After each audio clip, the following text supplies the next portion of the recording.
sports fans, this is Robert with WTP Sports Dudes here live this morning on this Saturday. Man, we got a lot to talk about when it comes to college football and their decision to stay at 12 teams, how Notre Dame factors into this whole thing, and what else could this freaking college football committee, coaches, commissioners have been working on instead of relying on going to 12 teams for this next year's playoff. Welcome to our show. I got my man T1 of City League TV, somebody else with us this morning. How you feeling, T1? I'm tired, but I'm great. God woke me up, so that's a great thing. Blessed. Excited to be on the show today, man. Good to see my brothers, man. Good to see you as well. We also got our man SEC Sean in the building with us this morning. He got on his white tee, but underneath it, I'm quite sure he got on a Hook 'em Horns shirt. I'm sure he does.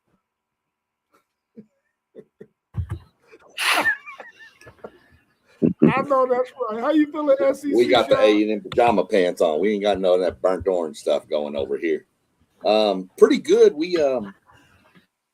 I had a buddy of mine called me up. A quick little story, if y'all don't mind. A little buddy called me up. You know, him and his wife been having some problems. They went to Jerusalem to try to patch their marriage, and she passed away. She passed away, and the guy over there is like, "Man, look, you want to bury her here, or do you want us to, send her back to America?" He said it was $50 to send her back to America, or he could bury her there for $1,500. Well, he said he was going to send her on back. So, I need to do it back at home. And the guy said, well, okay. He goes, can I ask why you'd rather spend that much money? And he said, man, the last person I knew that died in these areas, he was dead, dead for 3 days and came back to life. And I can't take that chance.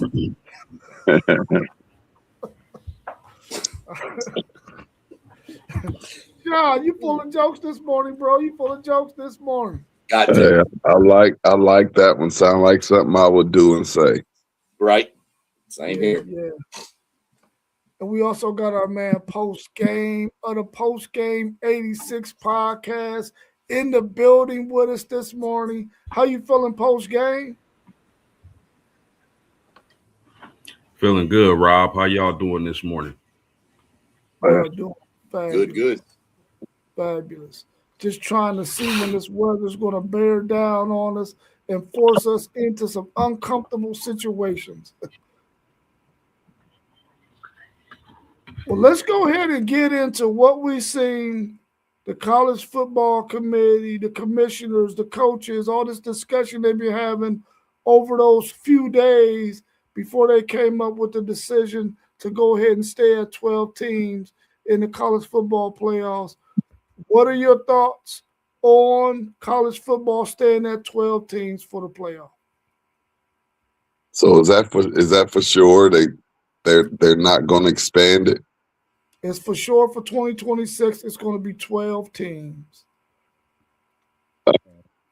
I wouldn't say that I'm overly upset about it, but just to me, the thing that makes the most sense would just be, and I know a lot of people are talking about the 24, 25 teams, but to me, what will make the most sense would be, and I understand that Division I wants to stand out alone, but I would say at the very least they should have went to 16 teams, just like Division 1A, Division II, and Division III.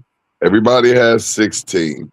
And I feel like if they just would have went to 16, I think they could have just kept it right there and said, we're not going to have any more discussion. Every division has a 16-team playoff at the end of the season. If you're 17, 18, work harder next year and leave it at that and go on, and let's stop having a discussion about how many teams that we should have in this playoff. And then next thing you know, they want to get half of the 64 that they got for basketball and say, let's do 32. Like, just put that number out there. And I say the best number is the 16, just like every other division has had for the past, 50 years, as long as I can remember, however long those divisions have been being the smartest divisions in football. But I would just go with the 16, leave it at that, and move on so that we're not having these discussions every single year after the season. Yeah, great points. I would also like 16 teams, but if they're going to keep it at 12 teams, then they should have they should have went a different route. As far as the group of 5 teams, I don't think they belong. The only way I would like to see a group of 5 team be in the playoffs is if they're ranked in the top 10 or so. If you're a top 10 team in a group of 5, let's just say like a Boise State, then that's the only reason why I would see a group of 5 team being in the playoff field. Outside of that, no, sir. And I would also like them to get rid of the first round buys and make them home games for those first 4 seeds. Outside of that, I don't have a huge issue with it. 12 to 14 to 16, that's the sweet spot for me. But that's as far as I would go. So if they would have made those adjustments to the college football playoffs, I would have been ecstatic. And let me say something right there off of that real quick post game before SEC Sean goes.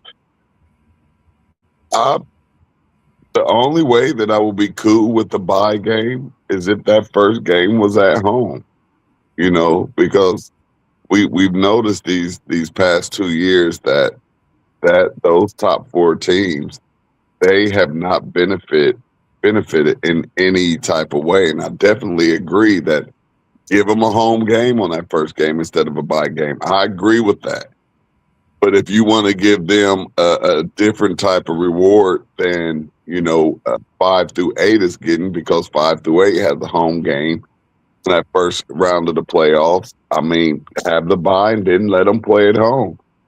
But I know that they got so much and have so much invested into these bowl games, they would never go week 2 of the playoffs and have somebody at home because they got to go get their bowl money. But I definitely agree with you right there, though.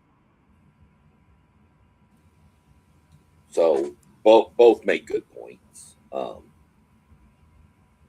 16 is I think the ultimate goal. I think you're exactly right on that, T1. And all the stuff I heard coming out of this week's meetings and stuff was everybody was cool with 16, but it seemed to be the holdup was that the Big Ten commissioner, and I don't know if there was anybody else involved, was wanting it to go to, he was cool with 16, but he wanted in 2 years it to go to 20 or 24. And that's where you've got these butting of heads between the SEC commissioner and the Big Ten commissioner. One wants 16 and leave it there. One wants 24, wants to go to 16. So those 2 conferences have got to figure out what the game plan is. Those are the 2 that are going to make the ultimate decision on this. Is it right? Probably not, but that's just the nature of the beast. You had mentioned a minute ago, Rob, something about what else could they have focused on. How about all this transfer eligibility, suing people? Well, what is up in the world of college basketball? You got dudes going to the NBA. They don't make it. They go to the G League. Now they come back to college. What are we doing? What is going on? And the judge who signed off on the guy for Alabama to come back is one of the biggest donors for Alabama. Wow. So his wife is actually a lawyer who was defending the guy from the murder case from that Alabama thing a couple of years ago. Mm-hmm. Yeah. So what are we doing here? What's going on? So they should have leave it at 12 and focus on this eligibility stuff right now. 16 I think is the ultimate goal. I think 16 is prime. You get 2 rounds of home games. I agree with D1 again. If you're going to leave it at 12, I think 1 through 4 need a home game. I mean, 5 seed gets a home game, 6, 7, and 8 get a home game. But the 1 seed got to go to a bowl game for their first game? How does that make sense? Make the 5 through 8 teams go to a bowl game and then make the second round the home games if you need to. So I don't know. Just my theory. I mean, I'm fine with 12, whatever, for this year. Just I think we need to fix other issues before we worrying about the playoff numbers. Hey, I like that, man. I like that. Yeah, I agree with you all. I would prefer to see 16. I think that just is a better number than 12 in terms of how you can line things up. I mean, since they're going to stay at 12, are they going to move the calendar up? I like the idea of 5 through 8 playing in bowl games as opposed to having a home game. Because if you're going to give anybody a home game, it should be those top 4 teams. So have your bowl games 5 through 8 when they have their games, and then have the home teams, home games for the 1 through 4. I really wish that they would have found a way to shorten this calendar up, because I think it's way too much time. If they're going to have a bye in there for anybody, just way too much sit time. I think that they should have something where they close in that gap, and they don't have the calendar. We all know is screwed up. They need to fix that. So if you're going to stay at 12, fix that freaking calendar, so that way we don't have all this wait time. But we see that bye week actually works as long as you have. I said that bye week actually works. You know, as Indiana showed, but your average players have to be 22, 23 years old. That's the thing. It don't work for the 20, 21-year-olds. That's juniors and seniors out here. You gotta be 20, 22, 23, 24. That's right. I mean, you've seen one team win after the bye week in 2 years. And they were the oldest team in college football playoff history, or probably college football history, period. They were extremely old. They were full 4-year, 5-year, 6-year players. And I think they might have had about 2 7 years. They were extremely, extremely old. Flip it and flip it around back to the bowl games, like I mentioned, where 5 through 8 go to the bowl game and then host the other players, the other teams. It would make the earlier bowls mean more, wouldn't you think the Birmingham Bowl would have loved to have like Alabama, Oklahoma play in there instead of like, Middle Tennessee State and St. Mary's Sisters of the Blind? I mean, those bowl games would get more attention then for the bigger brands, even, but it's still just a playoff game. But to me, those smaller bowls would benefit more from that. Another great point. And you may not have to travel far. Let's say a bowl like that bowl game that's Michigan, you can go there, and whoever Michigan this year in a bowl game. Right. Anybody remember? That would have been an exciting game for the city of Detroit and the state of Michigan. You have Michigan and whoever they played. I forget who they played, but I think they played a pretty good team, didn't they? They played Texas. Oh, played Texas. Oh yeah, now they would have loaded that thing up. Yeah. And that probably would have been the best Motor City Bowl. I don't think that Motor City Bowl has ever been sold out. So that's a real great point that you bring up right there, Sean. That's it. I mean, like A&M could have gone up to TCU to the Armed Forces Bowl or something, I mean, so many different ways to make this work, but it's all they care about is how deep can my pockets go. Yeah. Do y'all feel like there was enough of a sample size to move on from 12 and go to 16? And is there any advantage to 16 teams over 12 or 14 teams? Well, I'll jump on this one real quick. I don't worry about the sample size too much. is there advantages to 16 teams? Yeah. I mean, there's advantages because, I mean, for the fans, you get more football. But for the universities, you get a chance to bring in more money to your program, and your fan base has more of a chance to go watch because you get more games at home potentially. If you're a top seed, you could get 2 games at home under the model we've talked about. 14 teams, okay. The biggest thing, and post game said it earlier, the biggest thing, get rid of this group of 5. This year's playoff would have been so much better. And you can argue or not, but if you argue, I can't stand. I don't see how. You can't tell me that Notre Dame and Texas being in this, or even a BYU being in this playoffs, would have made it worse than Tulane and James Madison. There's no way that's possible. I'm like this.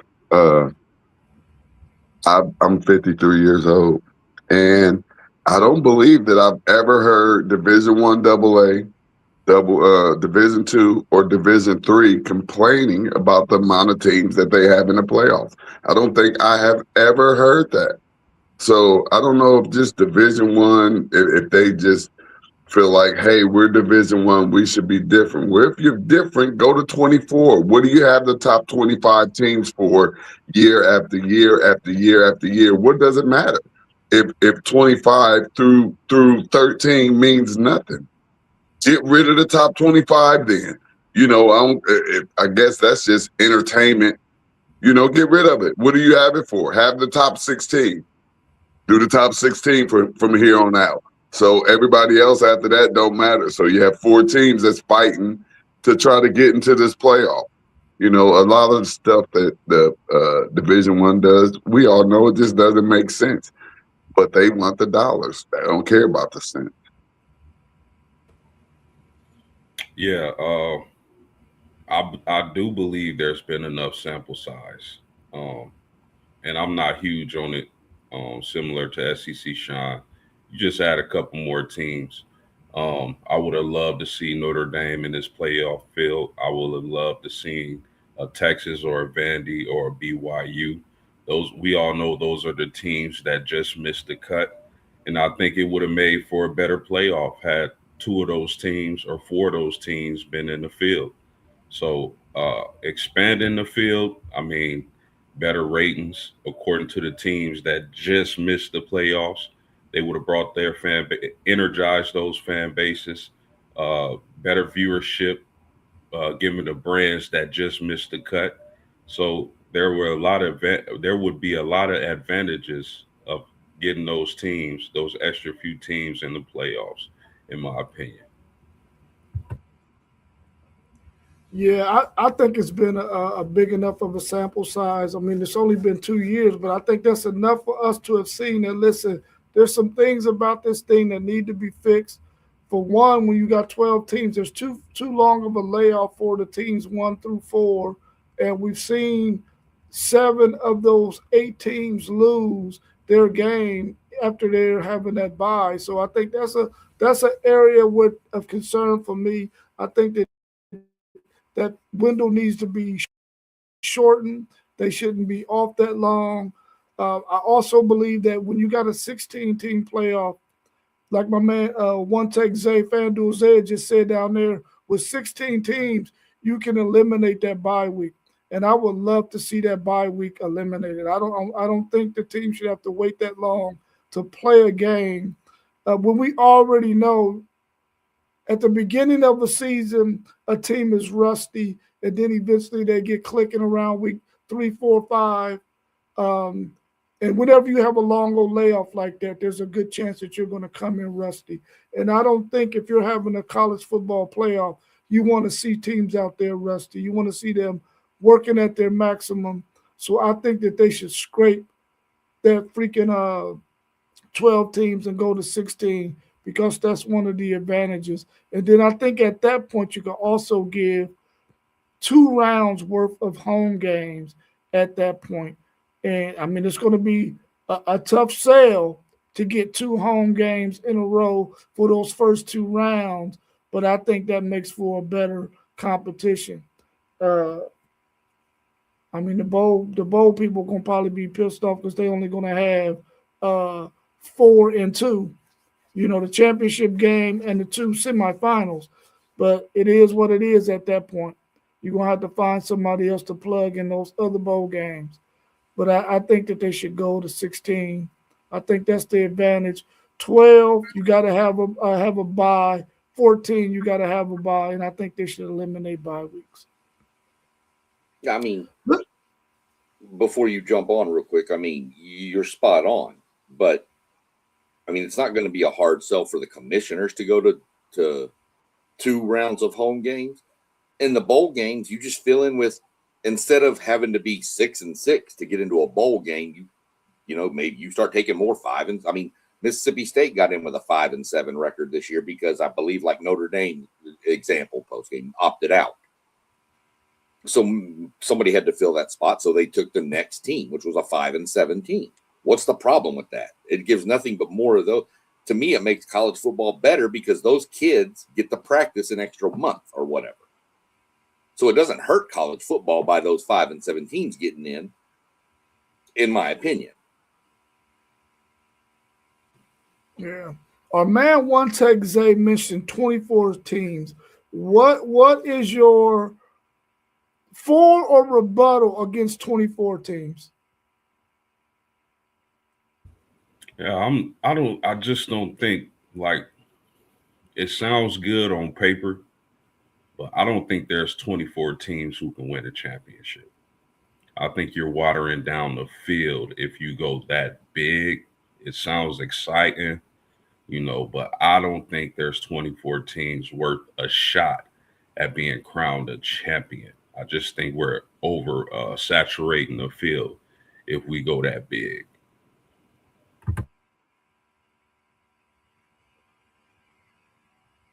I 100% agree with that. I don't see the need for 24. 16, if you want to go 16, to me, 16 is the perfect number, but I don't think going over 16 is worth it. Like you said, that 24 ranked team, what real odds do they have to win it all? Yeah, that's what I was going to say. 24 through probably 19 or 18, they're going to pretty much have 100% chance of being and whatever for all the years, because if they're playing the top teams, you're not getting a 20th ranked team beating a 4th ranked team. We don't see that often at all, unless it's Ohio State, Michigan. Well, and even then, you would be taking the higher seed, would be playing at home, so the 24th seed or whatever would be even at a worse disadvantage. Agreed. I don't know, man. I'm gonna give you a little bit of pushback, man, because I feel like if it did go to 24, of course that it might make it a little bit watered down. But when we think about some of the teams that were back there with your USCs, your Iowas, your Michigans, teams that was like 18 to 20 something, I think they would have made for some good contests, man. I think that we will get to see games if we went to 24 that we don't ordinarily get to see on the schedule during regular season. So I would be all for that. The only reason why I wouldn't want 24 teams is because now you got to have a bye, and I don't want any buys. And I think that if we went to that, we would have to move the clock up, the schedule up, the calendar up, so that all of these games can be played. But I really would not mind 24 teams. I just wish that there was a way to have a number of teams beyond 16 that don't require for you to have a bye. And that would mean it would have to go all the way to 32, which I really feel like is way, way too much. But 24 would be cool with me, but you got to have buys. But I would like to see some of those matchups in those games. Of course, that would probably blow up bowl season in some way, maybe. I'm not sure. but I would like to see it happen. Maybe they need to do that at the group of 5 level as a test run with them, because I definitely believe the group of 5 teams should not be in the college football playoffs unless they are ranked in that top 12, where if you're going to have 12 teams, it should be the top 12 ranked teams in the country, not giving any favoritism to somebody who won their group of 5 conference and they're the highest ranked group of 5 team. I don't think that should be allowed. I think they need to scrap that. Hey, I thought you was gonna say not giving favoritism to the SEC and putting 15 SEC teams in that top in that 24 team playoff. I thought that's what you were about to say, but I'm agree with you on another point too, Rob, where, as we saw some of those bowl games, you take a USC could have went in there and popped somebody in that first round. So I agree with you right there. And if you go all the way down to Notre Dame, let's say we have Notre Dame who might have had slipped all the way down. As we see, they didn't get in. They might have been down to 20. Notre Dame could have came in and popped somebody. So, yeah, those lower teams. I think we actually had quite a few teams. We definitely could have did at least 20 last year. Definitely could have did at least 20 last year and had some good games in there. You could have threw a Vandy in there. Could have threw a Michigan in there, a Illinois, a Texas, Notre Dame. So yeah, we could have easily got the 20 last year. Yeah. I'm just looking at. I'm just going to throw this out. Just bear with me for a minute because I've got the AP rankings up, the end ones. Now, the AP, think of them what you will, but that's all we got to go with right now. So let's say we went to 16 last year, or this year coming up, and let's just take these rankings. You have your 16 seed is Virginia. They'd get Indiana. And then you go all the way up the list. You get, let me see.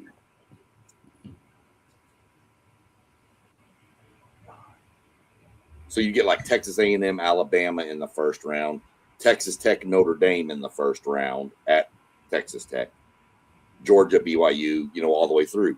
Now, if you go out to 24, the top 8 seeds would get a bye, which would be cut off at A&M, would be the last seed with a bye. So then you get something like North Texas at Alabama, Navy at Notre Dame.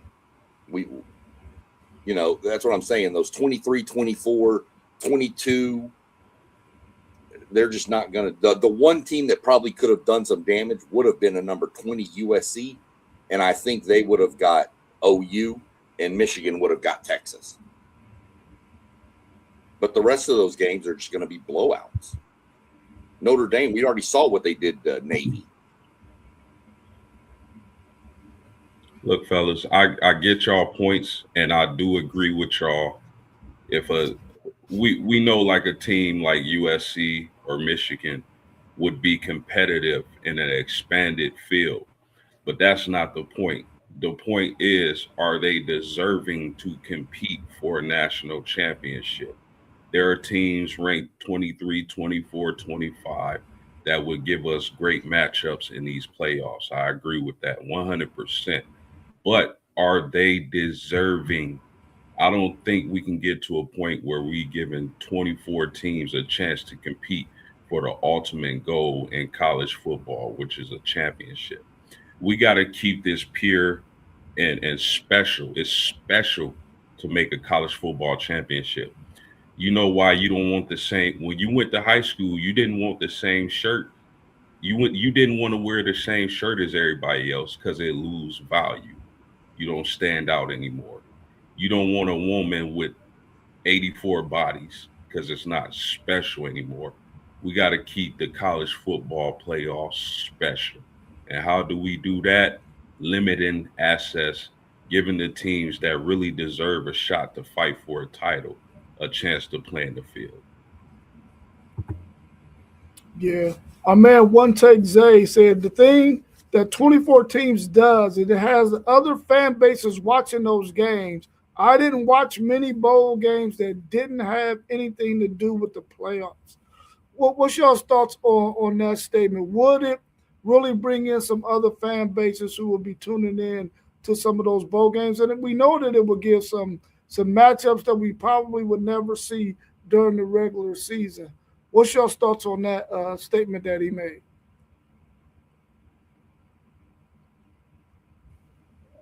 Yeah, I think he's correct. It would bring in fan bases would be energized and mobilized if their teams were to make the field. But again, my pushback is we got to keep the college football playoffs sacred.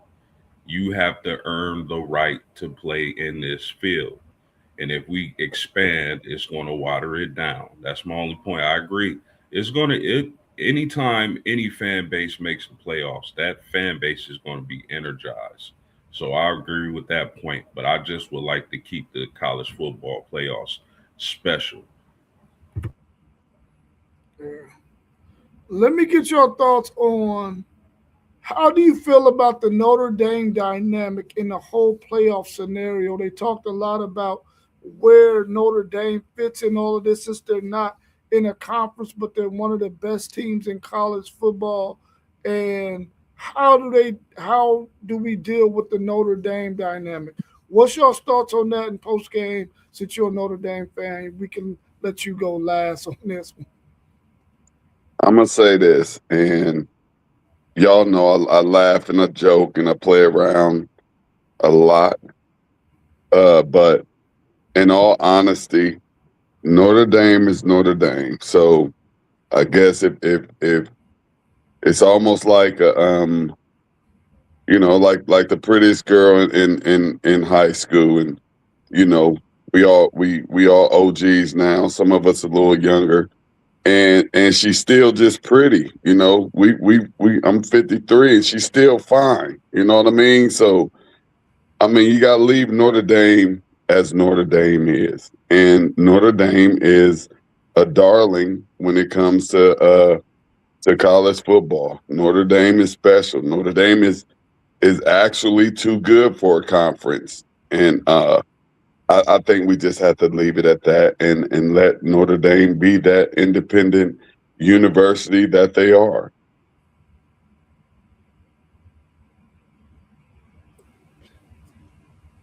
I don't like special treatment for anybody. However, I can see it in this case because of exactly what T1 just said. It's Notre Dame. This isn't like we're saying, Western Michigan, if they're ranked in the top 15, gets an automatic spot. This is one of the Blue Bloods' biggest brands worldwide in Notre Dame. I like I said, I don't like special treatment for anybody. But if anybody's going to get it, that's the program that's going to get it and deserve it. So to me, the only thing I'd say about it is I would say there would have to be something about maybe the schedule strength with some of the that needs to be bumped up higher. Their schedule strength has to be in the top 15 or whatever. You know what I'm saying? But I don't think you can ever do that because they could have a top 15 schedule and then 3 teams on their schedule become like what happened to A&M with South Carolina and all them falling apart. And now their strength of schedule sucks. But at the beginning of the year, it was number 2 in the nation. So, we're not talking about the SEC, Moss. We're not talking about that getting special treatment. Nobody brought that up but you. You're just mad because Florida State can't do nothing, can't get out of their own way. Go put your Notre Dame shirt on and be happy. But yeah, so I mean, they can get special treatment for that, but I'm not sure about that. I don't know. There's got to be some way to do it, but it's just hard to justify that. I'm cool with it. Whatever. Let them in. I mean, and I'm just messing with you, Moss. I love you, Moss. I'm just giving you grief, brother. Nah, Sean, that was good. We wasn't talking about the SEC. Stay on track, Moss. Go get your coffee. Sound like you ain't had your coffee yet. Get your coffee.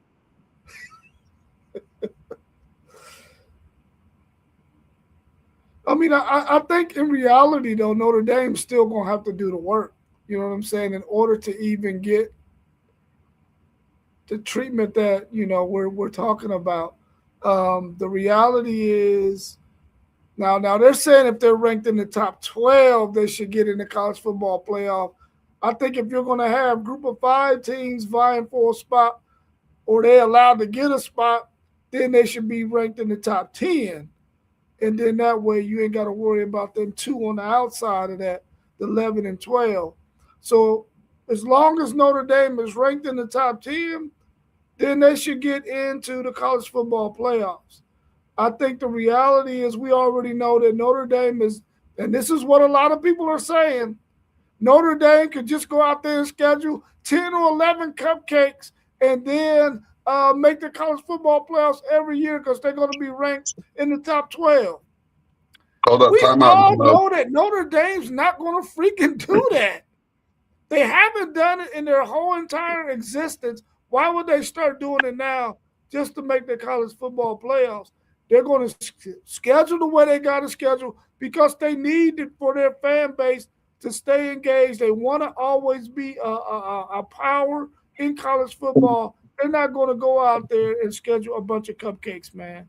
They're going to always schedule where they've been scheduling, and they're going to want to be a competitive team in college football. They want to see really how good their team is, so they're going to schedule some good teams on their schedule. So I don't think they need to worry about that. But I think they should be ranked in the top 10 in order to make the college football playoff and not just the top 12. Let me say something real quick for post game go. I'm not so sure that I'm with you on that one, Rob, because I feel like Notre Dame year in and year out has a fairly good schedule, and I wouldn't call it easy. And you can't penalize these teams that they have on the schedule because they're having a down year or whatnot. I think Notre Dame always has 4 or 5 teams on their schedule that it's gonna be a banger. And if any other team from any other conference had that schedule, they may be in trouble.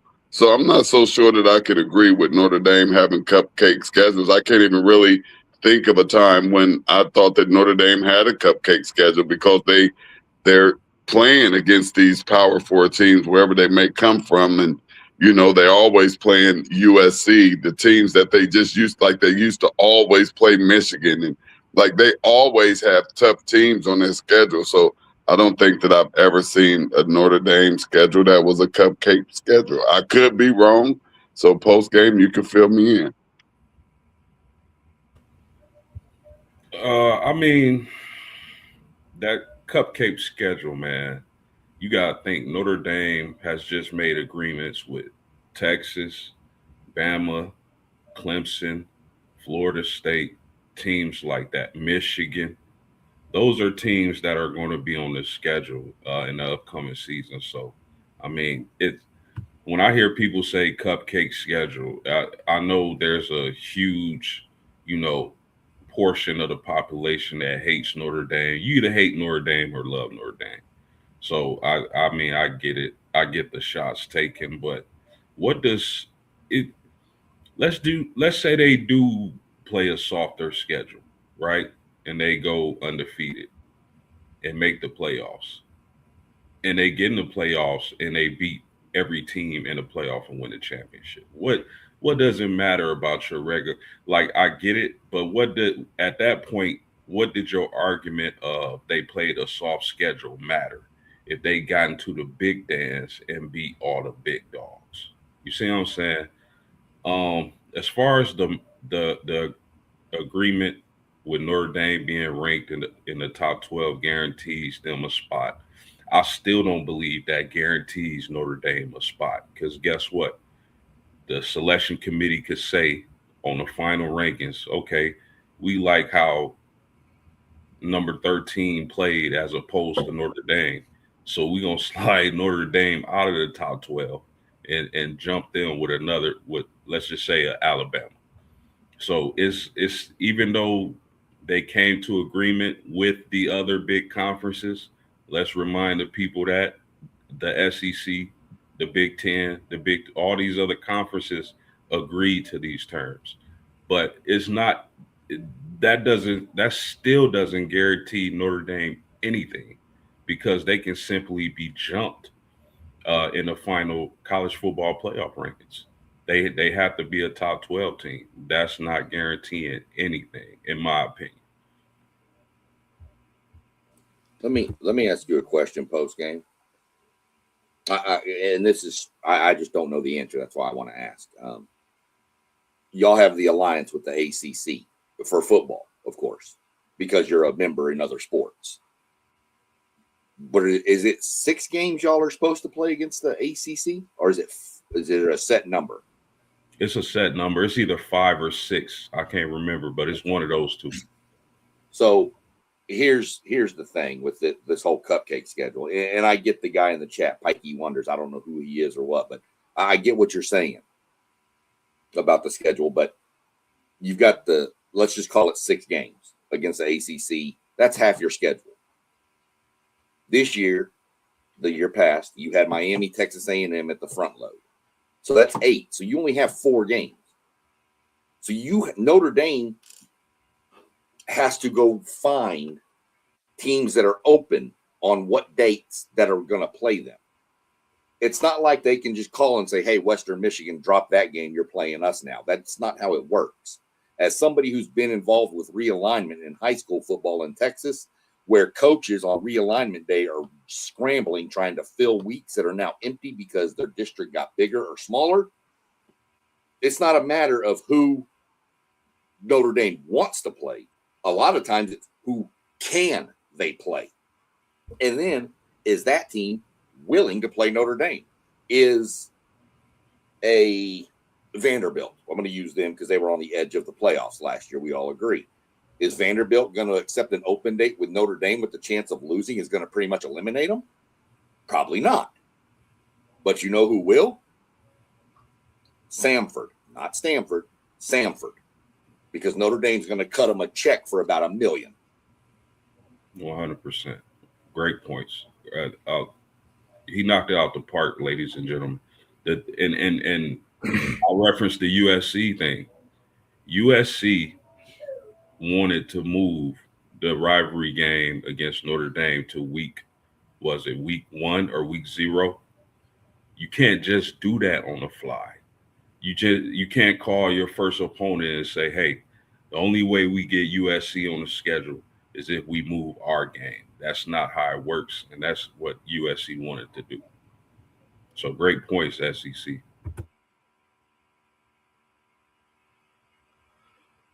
Well, Parky Wonders, you might not, you probably do know, but Notre Dame owes a debt of gratitude to those military schools. So from the past, what those military schools did for Notre Dame. So that's probably why they're returning that favor, playing them every year. The fact that Notre Dame scheduled USC, who was one of the top 5 teams in the Big Ten, they played Miami, who was in the national championship game. They played Texas A&M, who was either 3rd or 4th in the SEC. I think those 3 games alone is enough. Now, of course, you can throw in all those other things. Pitt was on a hot streak at that time when they played Notre Dame, and they got dogged at home. They were actually playing in Pitt in that game, and they got dogged. Syracuse beat a really good team early in the season. Well, they weren't good. They beat Clemson. But we thought Clemson was one of the best teams in the country at the beginning of the season. The reality is Notre Dame is going to schedule who they can schedule. And we also know that they're going to always schedule some really good football teams from other conferences outside of their agreement that they have with the ACC. So I'm not going to pile on Notre Dame. I think Notre Dame is a really good program. I just feel like they should be ranked in the top 10 to make the college football playoffs. Anything outside of that, then they have to work their way in, I guess. But I think they're very deserving. They was deserving to be in the college football playoffs this past season. I just think the committee got it wrong by leaving them out.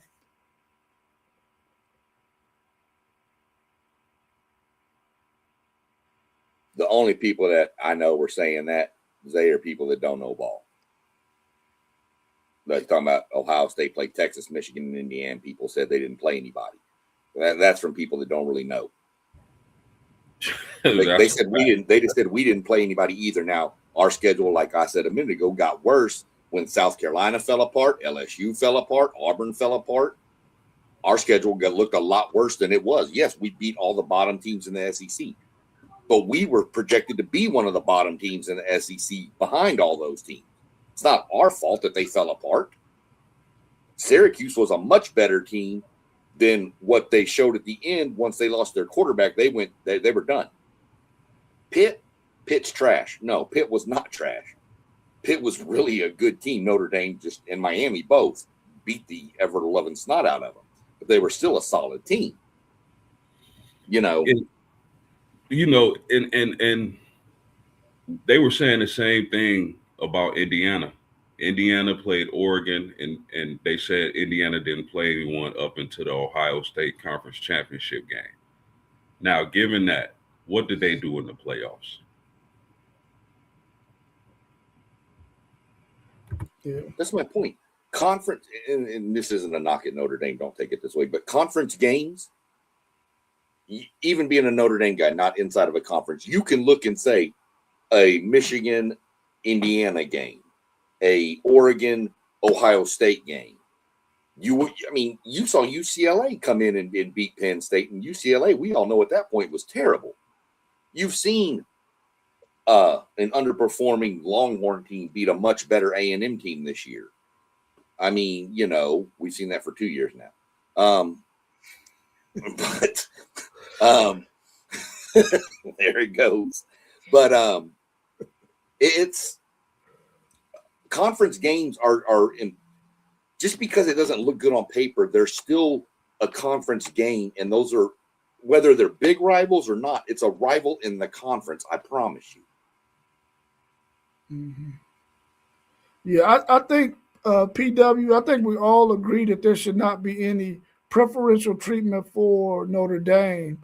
The reality, though, is that Notre Dame is an independent team that is a really, really good football program, and they're always going to be ranked up there. So you got to have a discussion about that team because they're independent of a conference. You can't just act like they don't exist in this case. But from their discussions, they're saying that they got to be ranked at a certain level in order to even be considered to get in the college football playoffs. And if Notre Dame does that, they did their job by being ranked at a level where they can get in. Because this year, many of us felt like they should have been in, and they did not get in. So that shows right there that the committee ain't got no favoritism towards them, because they could have put them in this year, and none of us would have been complaining about Notre Dame being in, because they were playing really, really good football at the end of the season. So I think that, they got to address the Notre Dame issue, because they're a really good football team that just happens to be independent. Let me say one more thing, because this is going to bug me if I don't say it. I don't care what football team you are. When you start 0-2, your season goes one of two ways. Either you fold the tents and you choke like a Penn State, or you suck it up, put on your big boy pants, strap your boots on, and you run the next undefeated games in a row to give yourself a shot, which is what Notre Dame did. It's hard to go. I don't care what schedule you play. It's hard to win that many games in a row after you've lost your first two. Facts. And this is where, folks, man, y'all got to stop eating up these media narratives, man. Y'all got to watch the game for yourselves. Believe what your eyes tell you. There's too many narratives being thrown around on TV, on social media. Stop drinking the Kool-Aid and do the research yourself. Watch the games yourself. Yeah, FanDuel said if there were 16 teams, that Notre Dame thing would be irrelevant.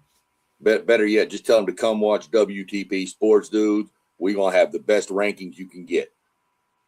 We all are not biased at all. We all know the SEC and the Big Ten are the greatest things since sliced bread. Except there's one team in the SEC we can get rid of, but we won't mention them. I don't know. That dude down there will probably have all 18 Big Ten teams in the top 25. No, I'm just teasing Team One. Maybe 12 or 14. Yeah. Don't say 18, Rob. Yeah, he wouldn't put 18. I'm not that bad. No. But if you let him put his and mine put mine, we're probably going to have all 16 teams between those two programs in the playoffs. Rob, if you don't mind, can I ask SEC Sean and T1 a question? Yeah, Who are go ahead. y'all? Because I don't believe y'all was on the stream when we did this. Who are y'all top 5 teams coming into next season? Top 5 teams. I couldn't tell you because the way this transfer portal is, you don't know who is who right now. You don't know who is who. So these preseason top 25s and all of this, they're just throwing paper up in the air, and however it falls, that's what they're saying, and they're going with names now. And I don't even know how they're going to do a top 5 or top 25 without showing some type of bias, because with this portal, you don't know how these players are going to come in and impact these teams or not have an impact on this team when you thought they were going to come in and do something, because now I think everybody feels like go get you some old guys. Even Ohio State, we have 2 7-year players coming in next year. So I know that's not a lot, but I think now people may have looked at Indiana and say, let's go get us some guys that have been around here for a while and that's older than everybody and see if we can capitalize on that like Indiana did. But I don't have a top 5. Like I've seen Ohio State as number 1 and then Indiana and then Texas and then Oregon. So now y'all want to flip it and say like the Big Ten has the top, how it used to be for the SEC. The SEC would have the top 3 in the top 5. And I'm not with that. So I don't know. I don't have a top 5. Yeah, that was my top 5 too. One take. Yeah, I'm kind of with T1, but I mean, I'll put one together. I'm not in any order. I'm not saying this is the order of ranking for them. Just probably my top 5. I got to put Notre Dame up there. I think y'all are going to take a pretty big step forward. I know you lost 2 stud running backs for sure, but your quarterback's a year older, and I think that defense gets a year better. Ohio State, you got to put them up there every year until proven differently. I'm not putting Indy in the top 5 right now. I want to see what they can do with all those 7-year players gone and a younger roster. They're probably 6-7 range for me, but not in my top 5 to start the season. Oregon's in there. I probably have Texas in there too. And then, believe it or not, probably my 5th team is probably LSU. Well, LSU brought in a ton of talent. Now we'll see how it works with Lane there, but LSU would be right now my sleeper pick in the SEC. Hey, I got one real quick. So this may be just as hard or maybe even easier. Did y'all pick who y'all have as y'all's national champion for next year? I think we did the matchup. Yeah. What was the consensus matchup? I don't think we had one. I had Notre Dame, Texas. Rob, who'd you have? I think you had Notre Dame. I had Notre Dame and Oregon. Yeah, I had Notre Dame and Hawaii. Golly, Sharp. You really reached right there. He wanted to say Texas, but he just couldn't. I put $2 on that matchup for the national championship game next year. So if it hits, I'm going to be not on this channel no more. I'll be on an island somewhere. I love it. No, and then I mentioned this. I was at the hockey games Thursday night when y'all were talking about this, but I was jumping in between periods. And I had said, let's just go crazy and go Notre Dame versus SMU and start another holy war with the Catholics versus the Methodists. So I'm going to tell y'all where I'm going with this. Anybody want to take a guess? Ohio State versus Notre Dame. That would be classic. I would love that. But hey, y'all, I'm going to pick another Big Ten team, and I'm going to say Oregon going to go get their turn. But I think what we're doing, I think what's going on right now, I think the Big Ten is having turns, winning these natties as the SEC have been doing before we put a stop to it. And I think that Oregon is going to get over that hump next year. Oregon bringing back that front four, man, is going to be the difference, bro. I'm like, those guys decided to come back is what made me pick Oregon to be one of the teams down there, because if with them front four, man, they could be hell on wheels. And then they got a solid guy on the back end. I think they could be really, really good next year. And we know there's been their defense that has probably been what's been holding them up. Now, are they going to be able to handle the things on their offensive line when they go against some real good defensive line teams? That's going to be a question out there too going into next season. Do they have the offensive line to protect Moore, to be able to get it to his playmakers on the outside when those guys come back healthy? Yeah, I agree with that. If they're able to do that, and Dante Moore is able to take another step, Oregon's going to be extremely scared. Yeah. FanDuel Zaire got, Mossberg got a question for you, T1. He said, how excited are you about getting Earl Little in your defensive backfield? I'm extremely excited. You know, after losing a player like Caleb, you definitely would want to bring somebody back there with some experience to go along with the experience other safety that we have back there, McLean. So we may not take a huge drop off. Now, you're going to take a drop off when you lose a player like Caleb, but to get a player like Earl Little, who has that experience, who comes from I still will call that a championship caliber program. I think he's going to fit in extremely nice for us and help us with that defense, because that's the only thing that we need to work on going into the next season is our defense. As we all know, we're going to lose quite a few players from that defense to the NFL. And we're going to show, as we show year after year after year after year, how all we do is just reload. And thanks to this transfer portal, we have been able to plug some players into these positions of need for next season. Just like we have a few linebackers coming in for Sonny and Reese, and they're fitting that prototype. These guys are coming in there 6'3", 235, 240, run pretty good 40s. So I think Earl Little is going to be a great addition to this Buckeye team, as will quite a few of these other transfers that we have coming in.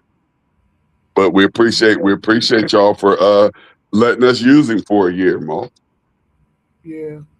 FanDuel Zaya said, or One Take Zaya said, Earl Little was nice. The key is Trey Moore the third. Earl will play nickel. So that's your answer to that too, Mossberg. And then he asked about Raheem Biles that went to Texas at linebacker. We needed him badly, so we ended up getting a guy who can go sideline to sideline, who can cover tight ends, who's a playmaker, who had a lot of tackles in the Big Ten this past season. And no, he didn't play in the Big Ten. He played for Pitt in the ACC this year. And he's a guy that we can pair up with Ty Anthony Smith, who is a really good cover linebacker as well, who can go sideline to sideline. But those guys are a little bit smaller. They're not thumpers. And Will Muschamp is going to be looking for him a thumper. He needs somebody that can come downhill and bust somebody's skull open. So those two guys are going to be a nice pair to have, but he still got to fill a void at that linebacker spot with a thumper. We got another guy at the linebacker spot too, but we got to see how he's going to work out for us. Hey, fellas, what do y'all think about this? I'm starting to see quite a few players not really earn this NIL money that they're getting. Is anybody else seeing that out here? That's a fact. It's quite a few players that are robbing college football right now, and I think that they're gonna have to figure something out with this money that they're giving up, because I know the programs are seeing it as well. Like, shoot, we gave this dude 500, 750, a million, and the what they got in return isn't matching up to that money. Are we going to see this money dropping down for these players any? For incoming high school guys, it's definitely about to drop. Oh yeah, yeah. Because they're coming in and not even seeing the field for a couple of years, and we talking 5 stars. And then hitting the portal right after that 1 year, you done stole that money. Stole that money. Well, Hey, Quinn came up here and got him a hot million he graduated early, came up to Ohio State, got a hot millie, and banged out. Power well, move. he knew y'all was some suckers. Oh golly. I told you, Hey. I called that when he first said he was leaving to come to Ohio State. I told y'all, I told all the guys he's gonna be here 1 year, and then he's leaving. Hey, but listen here. I truly, truly believe had he stayed, I believe he definitely would have got him a natty. I believe he would have been, because I love that cowboy slanging QB, man. I really, really believe that he would have got him a national championship up out of Columbus. I'm almost like 97% sure that he would have been able to spin that ball good enough to these receivers, and our running backs would have been good enough to, maintain that ground game. And I truly believe he would have got 1, possibly 2, because he was there long enough. If he would have started, 2-3 years here at Ohio State, I see him a Heisman. He'd had a Heisman. I think he would have had a pretty good career here, seeing what he did at Texas. I think he would have had a better career than he had in Texas, and he had a pretty good career in Texas.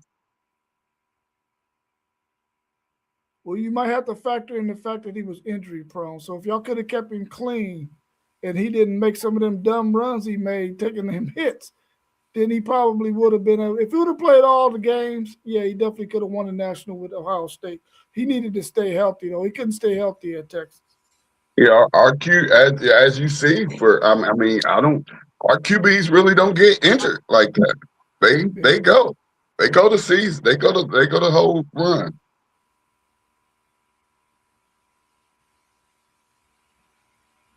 Yeah, that's what I was trying to tell too. I posted that. Zay asked about Seaton, that offensive tackle, if he finally committed, and he did. He's going to LSU. Really? Yep. Which, LSU has to rebuild their whole offensive line. 2 of them are at A&M now. So 2 of the ones from last year. So let me see. Who was he talking about? Seaton with the LSU? Yeah. With the LSU, yeah. Oh yeah, okay. Cool. Yeah, I saw Oregon, and then it apparently came out, it fell through or something. So then this morning I saw him from On3, Hayes Fawcett said he told him that, LSU. So yeah, once Texas signed that other Ohio State gonna have to start throwing some money out here, man, because teams are throwing money. Like Texas is throwing money. Like we were supposed to have Files. He was supposed to come home, but we just could not match that oil money with Texas. But I think Ohio State they're gonna have to make a decision, because if they don't, they're just going to be Ohio State. It won't be a national championship. Sure, it'll be playoffs, but that's not the ultimate goal. They're going to have to start spending some money and spending big. They're going to have to match some offers, or, we won't see another national championship, because right now it's big bank take little bank, and ain't no other way to put it. Yep. That's dead straight. Right now, it's a Wild West. Who's got the biggest saddle pack is what it comes down to. And that's why I said these screw this expansion and shit. Let's get this other stuff fixed first, man. This is getting hard to even keep up with. I don't even know who's where anymore, what's doing who, or who's doing how, or what college my best favorite player plays for anymore. I mean, it's just getting out of hand. We just need to fix this right now. I can't keep up with it. Too much stuff going on. Yeah, one Tech, you're right. It's title or bust for Texas as well. They got to win the national championship, man. They made it to 2 semifinals. They didn't make the college football playoffs this past year. As a Texas fan, we need a national title, bro. So Steve Sarkisian is going to have to make it happen. That's why they all in, and that's why a lot of players who felt like Texas let some guys get away that they should have paid money for, like Trey Wisner and Parker Livingston and those guys who played really well for Texas last year. They had to free that money up, man, because they had to get some other guys who can make plays in the run game and in the pass game to upgrade our team, man. So them dudes had to go. And Seaton, we couldn't get him once we signed that tackle. We didn't have the money for him, and we didn't have the spot for him either. Don't. Y'all got money. Stop. No, we didn't have no money for Seaton, bro. We Stop it. Y'all got money. Y'all have a bottomless pit. They said Texas is going to spend $40 million for that roster next year. And if that is the case, and I really don't even believe in the win a title or it's a bust now. I don't believe in that now with this transfer portal, because you can have a great team coming into the next season and you could be looking for great things to happen.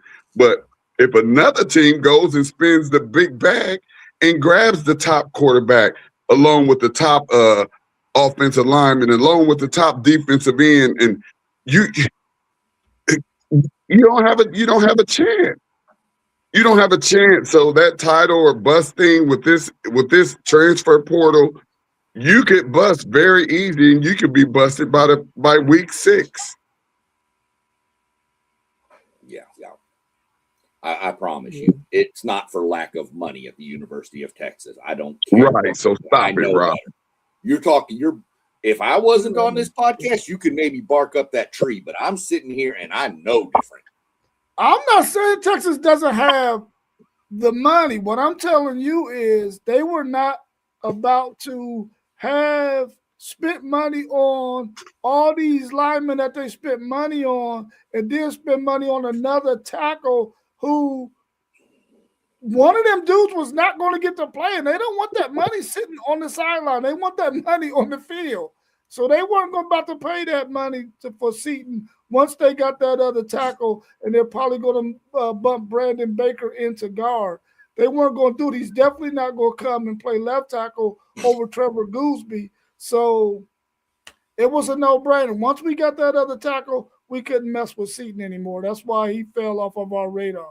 But, I mean, we could have signed him, but somebody would have been sitting on the bench, and we don't want that. We want guys playing that we're spending this money on.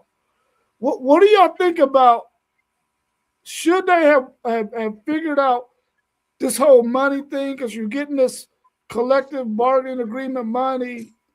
Do you think that they should have made it to where the schools who bring in and generate the most money, they should get a bigger piece of the pie than the ones who are not bringing in this money? They should not be getting equal amount. Do they need to fix that as well?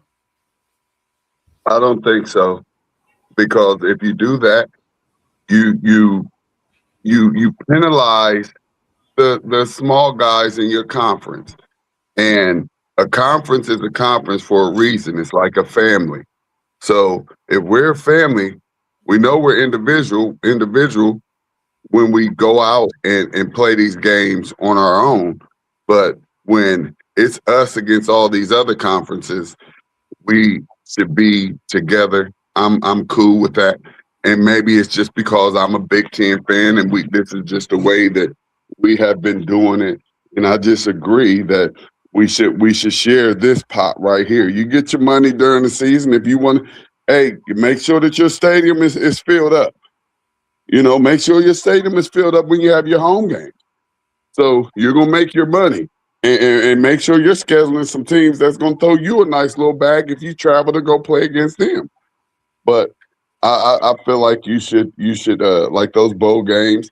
I don't have a problem with sharing a pot, and we know nobody brings in more money than my university when we play in these bowl games and playoff games. We bring in the money, and I don't have a problem sharing that with the conference so that the little guys are able to stay above water as well. That's my whole point on that too is, if you go look, and I saw this the other day, the top 4 highest profiting, I think 5, brought in the most money for athletics was Texas at 1.45 billion, Ohio State at like 1.39, A&M at 1.35, and then I want to say it was like Michigan and Notre Dame, I think, were the next 2. So, I mean, those funds are going, part of the money that's coming in from football and through the conferences with bowls and stuff is going to go help a Rutgers and a Kentucky to be able to go out and get a different coach that Stoops wasn't working as long as he didn't come to A&M. I don't care where he goes. But those are the kind of things that all this money being split between the schools, it helps the big boys have their money is my point. Splitting the money evenly helps the smaller people in the family, as T1 called it. A conference is a family. And then we have our crazy uncle Notre Dame who just bounces around and goes and visits everybody once in a while. But to me, sharing the money is fine. I mean, I don't have a problem with that. I don't think that Ohio State going to the playoff game in a second round being guaranteed $8 million to play in that game and they get to keep it all. How does that help Maryland or Rutgers? It just separates the gap between the two even more. Right. It doesn't help build the conference. And as a conference, you want your conference to be strong. They want their conference to be the SEC. If you want to put it like that, okay. Great points. I mean, but I think what Rob was asking was, should all things be fair among schools when it comes to money and paying and being able to pay for players? If you consolidated the money to the bigger schools and the small schools, it's a wrap for it. It's over. Because if I'm understanding what Rob is asking, is that should schools should their ability to pay be based on the school? And if we go to that, if that happens, then you're going to consolidate all the talent, everything to the top 10, 15, 20 schools. And it's a wrap for everybody else. Did I get that right, Rob? Is that what you were asking? Yeah, you know how everybody's getting that 20.8 or whatever it is, 22.8. Should everybody be getting that same amount of money?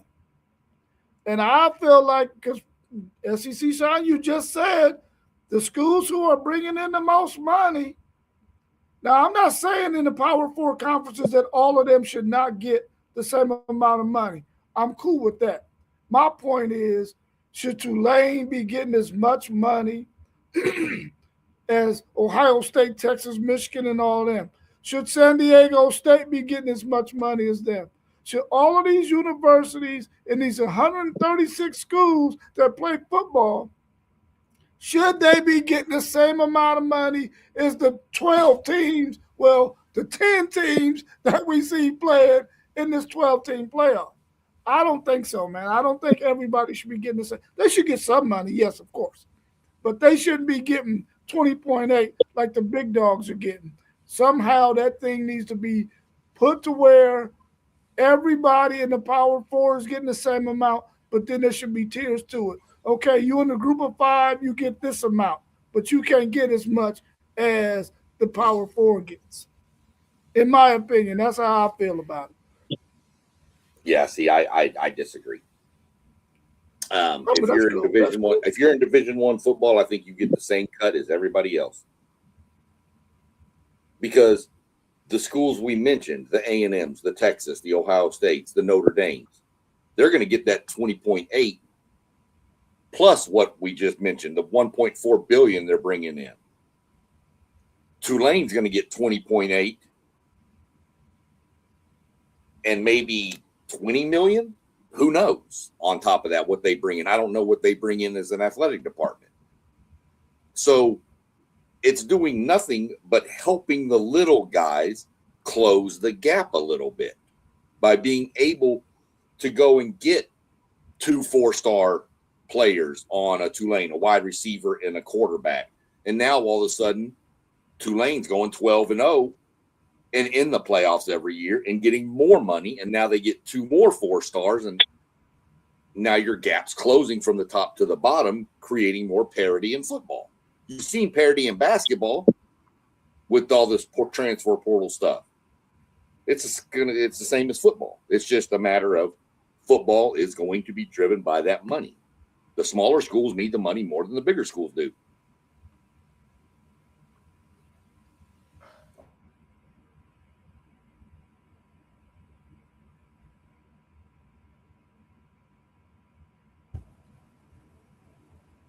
Oh, I mean, I agree with you, FanDuel. I believe that, I want to see all of those schools have scholarships and all of that stuff. But when it comes to that collective bargaining where the NCAA is paying this money out to all of these schools, yeah, they're going to get a piece of that pie, but I don't think they should be getting the same amount as some of the bigger schools who generate the majority of this money. That's all I'm saying. But I get everybody's point, and I like everybody's points that they made. I just feel like, if you're generating the most money, you should get a bigger piece of the pie. Not that the little people shouldn't get any of the pie or that they should get crumbs. I think they should get enough for them to be able to survive. But some of these schools is getting 20.8, and what is it doing? Is it sitting? Is it allowing them to bolster their programs? I mean, maybe since it's just been 1 year, we haven't gotten to see the fruits of that yet. So hopefully we get to see that soon. But, I still feel like the bigger schools who generate the most money should probably get a bigger piece of the pie. Everybody should get a piece, but I think that the bigger schools who generate the most money should get the bigger piece of the pie. Hey, Rob, it sounds like you want the little guys to get a whole lot of crumbs. You don't want them to get no crumbs, but it sounds like you just want them to get a whole lot of crumbs. I mean, listen, man, I went to Central State University, bro, where the conditions were not good. I had to take dumps, bro. Take dumps. Back in the late 80s in an inch of water. I had to make sure that I had the kind of flip-flops that were at least 2 inches thick. So I wouldn't have to sit and when I'm taking a dump in freaking water. So I want the little guy to have something too, because I don't want them conditions to be like that on those campuses. All I'm saying is try to split that thing up to where everybody can get what they need. And let's make it fair, because the schools who generate the most money should be getting a little bit bigger piece of the pie. Hey, Rob, I attended Central State University as well. And I can remember a week, and it might have been a few days, and it was mid-January, late January, probably about like it is right now. We lost heat. I had to sleep with all of my clothes on, sweatpants, jeans, hoodie. And I just took my dad's big fur coat. He had a big fur coat. I said, let me rock this up at Central, man, so I can, so they can look at me different. I had to sleep in that. It was freezing in our room. And I wasn't even thinking, because I had a car. I probably should have just went home. But me and my roommate, man, Everybody in there. We thugged it out, dog. I know about the troubles that can go on at them HBCUs, and I was still cold. Yeah. Well, I'm glad that Central State turned that thing around, and they got a really, really nice campus. And we talking It looked about beautiful. It looked beautiful. Late 80s. Now we're talking about 2026, and that campus looks beautiful, man. Looks beautiful. Anything else y'all want to cover before we wrap it up, man? We're right at 1 hour and 20 minutes. Anything else y'all want to discuss? No, I'm good, man. I think we got another one. I think Moss posted a couple questions in the chat we didn't get to. Got this one. He said, post game, is it title or bust in South Bend in 26? Man, I'm not big on the title or bust. Me neither. Thing. Like, Yeah. I would say Notre Dame is in a position to where they can compete for a title. But title or bust, I've never been a fan of that saying. That's what I'd say. I mean, if you get to the national championship game and lose, you're going to tell me the season was a bust? No, I can't get with that. I don't like that bust term. Yeah, not now. Anyway. No. He also asked, how can A&M look to get that big game win? I don't know. I'm waiting to see what our portal class does. I mean, I think Elko's gone out and got what he needed in the portal. We have a good recruiting class. We have a really solid start to the 27 recruiting class too. I'm really liking what's going on there, but we didn't get flashy with the portal, but I think we've got needs fixed. I think Elko is doing it the right way. Bring in what you need to fix the holes he noticed, and develop your young talent that you're getting from the high school ranks. A good mixture of youth and veterans can go a long, long way, because next year those youth are going to be the veterans for the other kids coming in. So we'll just have to wait and see. Do I think we can beat Texas? I mean, the Texas A&M game is always going to be one that I don't care what the record is, throw it out the window. You saw that this year. Everybody thought, A&M undefeated. Now we were still an underdog on the road, just because it's Texas. So can we beat them? Yeah. Can we lose to them? Yeah. I'm not putting a lot of stock into it. I just want to see how we progress throughout the year. Under year 3 under Elko. Did y'all get somebody in the portal to replace Concepcion, or y'all banking on Terry Bussey to make that next step? Isaiah Horton, a kid from Alabama. Oh, that's right. Y'all did get Horton. Yeah, we got Horton. We got Bussey. We got that number 3 Ashton Bethel Roman from last year. We got Craver's back too, right? Who? Is Craver back? Yeah. Craver was only a sophomore. He's like a same as like Smith and Smith and Williams, but we got him, and we had 2 like All-American kids at receiver coming in. Madden Williams and Anthony Gregory, I think is his name. They're both coming in this year too, and they were both electric. I saw them play in the Army-Navy or the Navy All-American game down in San Antonio. I watched them play the other night. They were pretty electric too. So I like what we've got coming in. We've got skill. I'm more upset that we didn't go address the running back room with the loss of Le'Veon Moss. I know we have Reuben Owens and some other dudes, but I just think we need that thumper. You talked about a thumper on defense. I think we needed a thumper in the running back room to come in. And maybe there's one on the roster that I'm not aware of, but I just think that's what you need. In a big conference, the SEC, the Big Ten, I think you've got to be able to have that thumping running back to kind of put some pressure on the D-line and linebackers. Hey, y'all. I do got something. I did something that has never been done before. probably has. I got a lot of things I've done nobody's done before, but this week I did for City League TV. I did a middle school basketball game. Now I was supposed to officiate this game, but I asked the coach. I said, "Do you want me to officiate this game for you, or do you want me to take this opportunity to put y'all on City League TV?" I said, I'll find you a ref. So he said, yeah, go ahead and do City League. So I found him a referee. Is my volume okay, fellas? Yes, sir. Okay, so I found him a referee, my homeboy, and all ready to go. So he calls me on Wednesday. He calls me Thursday morning. The game is on Thursday. And he's like, man, the other referee backed out.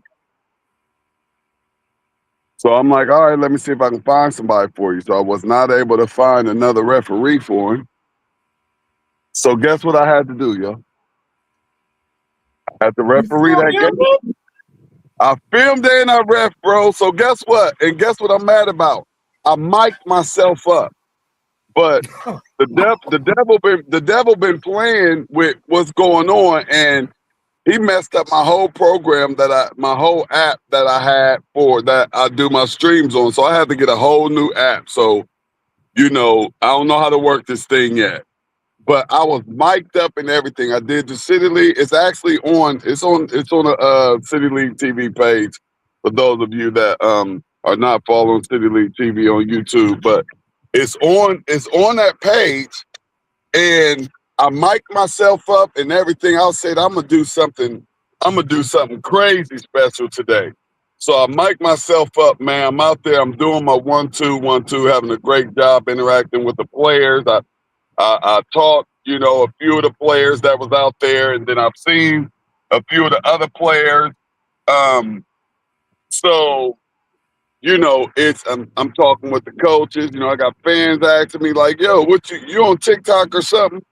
Like, yeah. So it was live, and I just knew that it was live, and I went back and listened to it, and my mic didn't pick up because it's a section in this app where I gotta change my microphone, and it didn't pick up, but I did. I did City League TV, and I officiated the game at the same damn time, bro.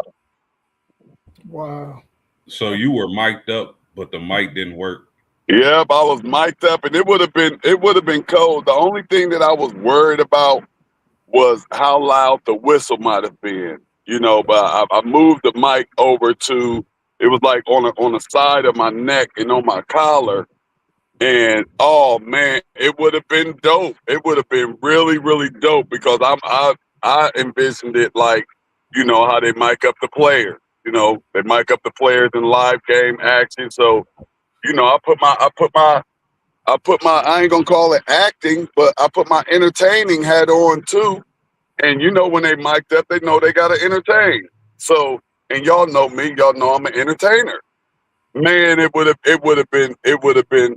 been something special. And I don't even know if I'm gonna have that opportunity to do that again. And I may have to wait till next year. But that was really, really a great experience. And I was called out on it. I had one of the homies was like, bruh. He was like, even 270 ain't did this. 270 hoops is they the top right now with basketball and football highlights in Central Ohio. And he was like, 270 ain't never filmed and officiated at the same time. He's like, bro, you go. And I just work hard, man. For those who aren't following City League TV on YouTube, man, check your boy out. I'm actually on my way right now. Like, I be doing this stuff 5-6 days a week sometime. I'm actually on my way right now up to Gahanna High School, and I'm going to see if I can catch a little bit of wrestling. So, and I also, I went and caught a bowling match on Tuesday. So just what I'm trying to do with this City League TV thing is I'm just trying to put a spotlight on the student athletes of Columbus so big that, we get the stands filled back up.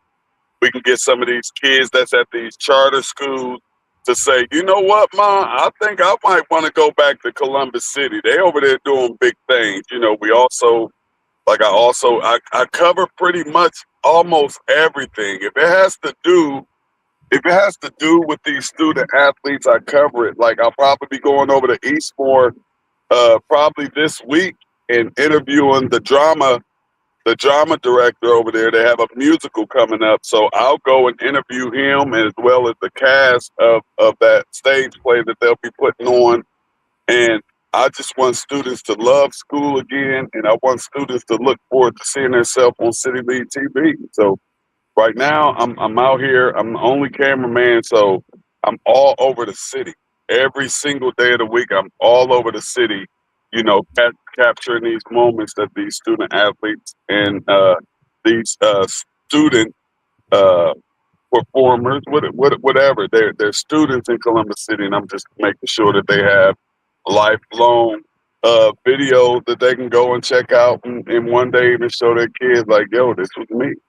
And that's the great thing about YouTube. It's here forever. We appreciate you, YouTube. We love you. Yeah, that's dope. That's dope. FanDuel Zay is saying dope. You should start a series with camera classes. I think that's supposed to be classes. It says glasses, but no, I think it's glasses. I think it's glasses because he said when you ref.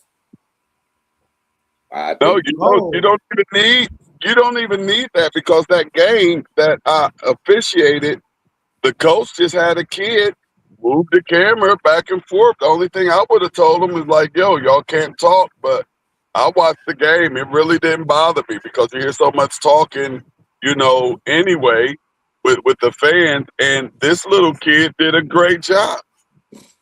You know, I wish I would have been thinking. I would have threw him a couple of dollars, but the kid did a great job. It's not a hard job to go and just, you know, make sure the camera is going to the left and to the right. Make sure you're just following the ball, and you really got to follow the ball. But I mean, it's not hard, but we'll get there, and we will have the day where, you know, we will have multiple teams, multiple games on live. So, you know, God has already shown me the vision, and right now I'm just laying down the groundwork so that, you know, once this baby get to rolling, it's rolling.